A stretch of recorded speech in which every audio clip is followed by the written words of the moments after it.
یاد رکھ لیں عالم حق کبھی بھی قرآن و حدیث کا مرادی اور مقصودی معنی اس کو کبھی بدلے گا نہیں. صحیح. جو مرضی ہو جائے, کوئی پسند کرتا ٹھیک ہے, نہیں کرتا اس نے بیان کرنا ہے, اور جو دوسرا ہے بدلے گا. میں ایگزامپل کے طور پہ ایک حدیث شریف آپ کے سامنے رکھتا ہوں. آقا کریم علیہ السلام نے فرمایا لا تتخذوا قبری عیدا وفی روایت لا تجعلوا قبری عیدا. اب یہ حدیث ہے, اس کا مفہوم یہ ہے, فرمایا میری قبر کو عیدگاہ نہ بنانا.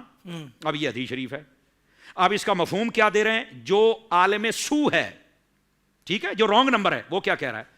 وہ کہتا جی نبی پاک نے فرمایا میری قبر کو عیدگاہ نہ بنانا, عیدگاہ میں تم جاتے ہو بڑا رش لگاتے ہو, حضور نے اپنی قبر پر جانے اور رش لگانے سے منع کیا ہے. ایسے ہی تم کہتے ہو مدینے بلا لو اور ہم بھی مدینے جائیں, ہم بھی رمضان مدینہ دیکھیں, تو وہاں پر جانے, یہ تو حدیث ہے, میں بتا رہا ہوں, تمہیں تو کسی نے بتایا ہی نہیں ہے, یہ تمہیں کوئی نہیں بتائے گا, ہم بتائیں گے. وہ سامنے والا کہتا باب رے یہ حدیث ہے, صحاح میں ہے, نمبر یہ ہے اور یہ ہے. وہ اور بھائی جان اس کا یہ مفہوم اور یہ مقصود اور یہ مطلوب ہی نہیں جو یہ بدبخت بیان کر رہا ہے. جی.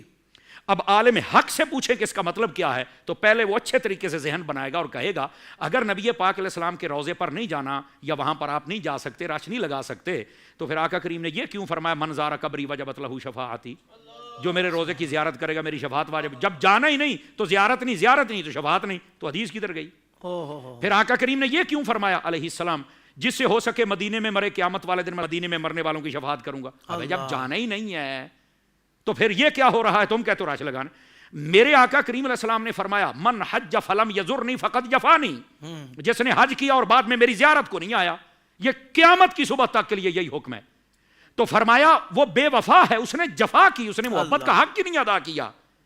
تو اب 40 فل کیپیسٹی حج 40 لاکھ کا ہوتا ہے, ٹھیک ہے, آپ 40 لاکھ بندہ جب مکے سے حج کر کے مدینے آئے گا, رش تو پھر نہیں نہ لگے گا, کوئی نہیں نہ ہوگا وہاں. نہیں علامہ صاحب ہوگا تو صحیح. تو میں نے کہا پھر وہ جو کہہ رہا ہے حدیث بیان کر کے یا رش نہیں لگانا, تو یہ 40 لاکھ کدھر جائیں گے؟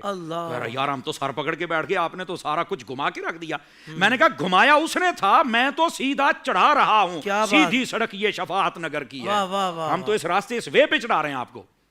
اب وہ کہے گا کہ یار یہ تو بات ٹھیک ہے, لیکن اب اس کا اصلی اور مقصودی مفہوم کیا ہے؟ اب وہ سنیے.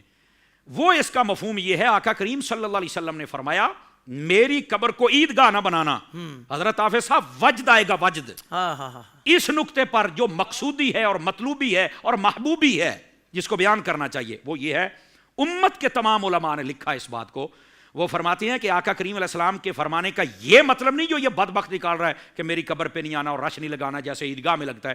فرمایا عیدگاہ میں سال میں صرف بندے 2 مرتبہ جاتے ہیں, باقی عیدگاہ خالی پڑی رہتی ہے. فرمایا میری قبر پر صرف 2 مرتبہ نہ آنا, جب جی چاہے آنا. تم عیدگاہ میں 2 مرتبہ جاتے ہو تو تمہاری وہاں جا کے عید ہو جاتی ہے, میرے روزے پہ جب آؤ گے تمہاری تب عید ہو جائے گی. اللہ اکبر, کتنا الٹا مطلب بتا رہا تھا وہ.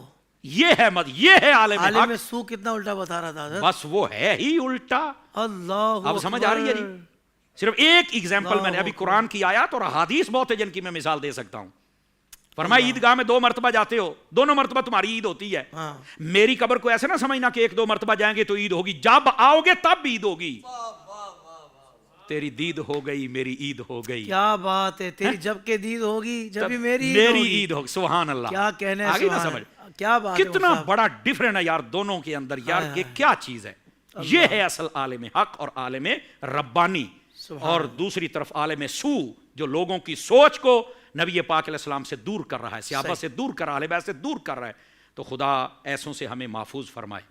سوشل میڈیا پر اسلام کی صحیح تعلیمات جاننے کے لیے ابھی حافظ سائر قادری کا نیا YouTube channel Islamic digital studio subscribe کر لیں, اور ہاں نوٹیفیکیشن بیل آئیکن کو بھی پریس کر لیں تاکہ ہماری نئی ویڈیوز آپ تک بر وقت پہنچ سکے.